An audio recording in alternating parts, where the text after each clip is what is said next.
Mama thoughts! 6 thoughts I had, but it's not really enough to make a video on each one by itself, so I thought I'd make one overall video about my thoughts on Mama. If you don't know my channel, I'm a rap-based channel. So first, Thirach are the best rap line in K-pop, and it's quite obvious now. Let me just break this down a little bit. Thirach are the best rap line in K-pop, and that's pretty much confirmed in my head, because no other rap line has now done this as well. Thirach continue to push the barriers of rap in K-pop, especially when you have like rap lines like Monsta X and BTS that aren't doing the stuff that they were doing 5 or 6 years ago. Thirach are just out of this league right now. You look at what they did with Tiger JK, right? They're rapping a cappella over a piano in the background. Basically, let me break this down for those who might not be confused about what happened, what they were doing and everything. Mnet went to Thirach and was like, hey, we want you to write to, I don't know if it's like they wanted them to do poetry or if they wanted them to actually do an actual rap, but they presented it as a rap. And they basically wrote an a cappella rap without a beat, without a BPM, without anything. They just wrote lyrics. This is all lyrics. There's not much flow. There's not much, it's all lyrics and delivery, right? And that's impressive by itself. But then they put the piano in the background, right? And that pianist is really insane. JHOPEEEEEE, I believe his name is. He's kind of cracked at piano, if I guess that's why he's at performing at Mama Awards, but I digress. Basically, Changbin, I'll use Changbin for example because I talk about him all the time on the channel, but the same applies for Tiger JK, Bangchan, and Jisung. They all did this. Essentially, they had to write their own lyrics without any background behind it, right? Without any beat. And then the pianist comes in and plays behind them to like make it very interesting. So to keep your mind on track rapping while you have a piano that's almost seemingly random behind you is hard enough by itself. And then you put on the fact that JHOPEEEEEE will literally pull in and out of beat with them to climax their rap, which is insane on the pianist alone. I don't know if it's, I'm not a pianist, so maybe that's just common pianist knowledge, and like every pianist can do this, but I mean, for me, it just sounds awesome because the pianist is almost random behind like this rap, and like the beginning of each of their verses seem almost poetic because there's no BPM behind them, there's no rhythm because the piano is random. But then each of their verses, the pianist starts to get into a groove, into a BPM. And you can literally hear, right now, there's no, I hope you guys can hear well. Maybe I'll turn it up a little more. But right now, there's no BPM, there's no music. It's just a piano behind poetry. There's no BPM. It's Changbin a cappella with the piano behind him. And then they climax it right here.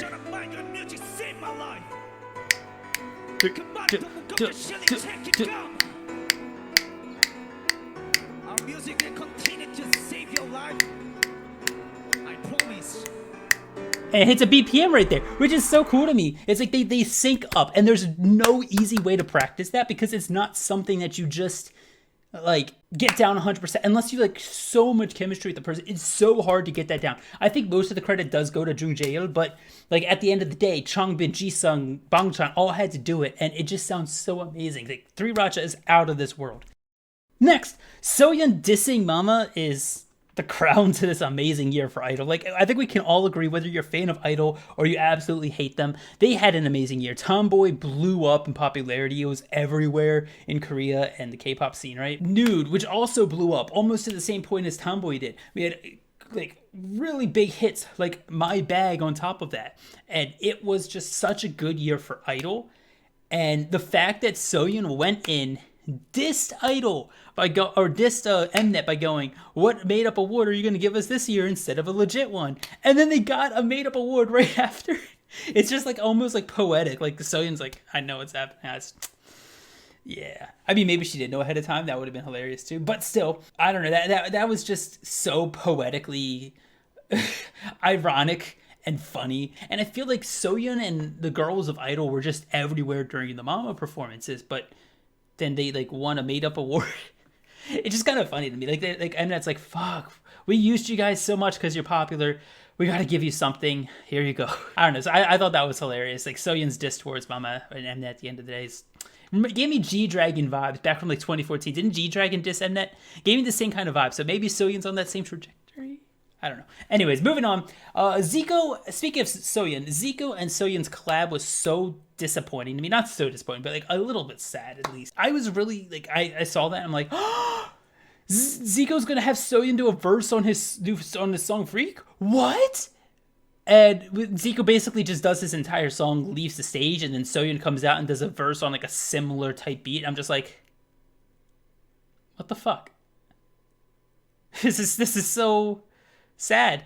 Like I feel like outside of one thing we're gonna talk about later, Mnet and Mama are really don't give a shit about collabs anymore. It's just like the same with 3RACHA and Tiger JK. It's just like Tiger JK came out and rapped, and then Changbin, and like at least at the end they all rapped together for like at least like 4 or 8 bars or something. But like still, it was just a bunch of separate verses. They were never really together on the stage. Like, you know, if you look at the Mama performances back from 2014, 2013, 2012, it's like you would literally have, what was it, like RM, Zico, and Jungkook of VAP all on the stage at the same time doing the song together. That was what I loved. You also had like stuff like Ellie with Hyuna and stuff. Like, I loved those collabs where they would literally be on the stage, whether it's a new collab song or they got a new verse on top of someone else's song, but like they would be together, and you don't see that anymore, so it's kind of disappointing to me there.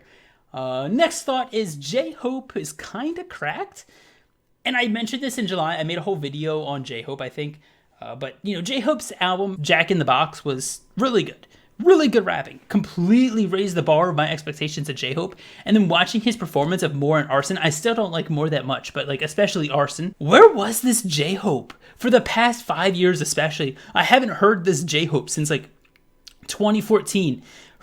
Like, he had one good verse, like on like Tear, he had a good verse, I think. But outside of that, and Cypher 4, he had a decent verse. But outside of those two, it's like he hasn't really done anything since the Dark and Wild era of BTS. It always felt like he was a dancer first and then rapper. And watching him do Arson, I'm just like, J-Hope, where was this this rapper?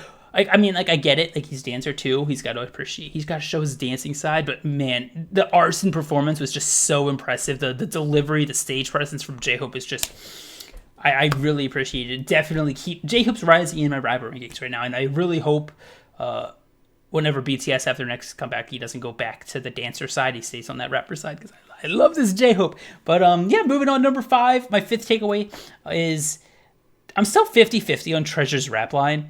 Like, Volcano, I keep calling it Volkno, but Volcano it's a nice hype song. But watching the performance, still the rapping, it just felt so inauthentic. Not to like hate on Treasure, because I don't hate them at all. I'm waiting like every time they come back for like this Hyunsuk and the rest of the Treasure rap line to completely blow me away. But every time, it just feels like it's pushed. Like, Volcano was more of like a hype song, and then the rapping was like there to me. Like, it didn't feel like it was like, I don't know how to explain it. Maybe it's because it was on a rock song, which is supposed to be more like, but I don't know. I didn't feel it for me personally. I'm still waiting for Treasure to blow me away with the rap line that everyone talks about. And then finally, my final takeaway is the rookie girl groups are dominant, and they had the best collab. Literally, like, the girl groups of K-pop, the 4th gen girl groups that are rookies from this year and last year. Le Sserafim, NewJeans, Kepler. Who else am I missing? There were a few other ones. Billy, who wasn't even there, but Billy as well. Like, all these girl groups are dominant. But then that collab stage where all the rookie girl groups came out and then like did each other's songs for their dancing, I kind of really like that. That's the type of collab I want to see more. I really enjoyed that, but it was only like 5 minutes long for like 10 songs. But yeah, that's the type of thing I want to see more from collabs on this, but because I really do miss the old ones. But those rookie girl groups are something else. But yeah, these are my Mama thoughts. Let me know what your thoughts are down in the comments below. Yeah, I hope you guys enjoyed. Thank you for watching. Subscribe if you aren't already. And K-pop and chill. The safe way, everyone. See you guys later. Bye.